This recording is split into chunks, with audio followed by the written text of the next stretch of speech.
Car votre politique, dans la droite ligne de celle menée depuis plus de 15 ans, quelles que soient les étiquettes de celles et ceux qui les ont appliquées, n'a qu'un intérêt véritable: accroître la ponction que les actionnaires réalisent sur le travail en obligeant les salariés à accepter des baisses de salaire, des hausses de temps de travail sans contrepartie, des dégradations de leurs conditions de travail, le tout sous la menace des licenciements. Pendant ce temps, et depuis 3 ans, la France est championne d'Europe des dividendes versés aux actionnaires.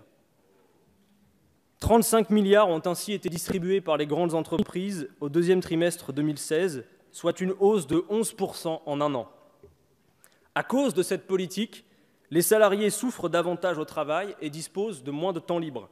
La frontière entre vie privée et vie professionnelle est de plus en plus poreuse quand elle ne disparaît pas tout simplement. Les maladies professionnelles, les burn-out et même les suicides sur le lieu de travail se multiplient. Cela n'est pas une fatalité.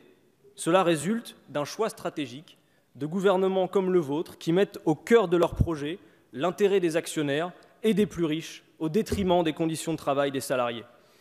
Ainsi donc, article après article, ce projet de loi suggère de vous autoriser à faire à peu près ce que vous voudrez en matière du droit du travail, en traduisant son périmètre d'application en ordonnance pour légiférer.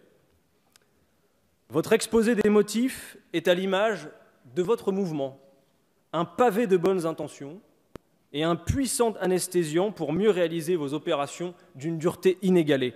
Emmanuel Macron, comme votre majorité, prospère sur la confusion. Les personnages ont changé, les costumes aussi, mais le scénario demeure inlassablement le même que celui des gouvernements précédents, les mêmes politiques pour les mêmes effets.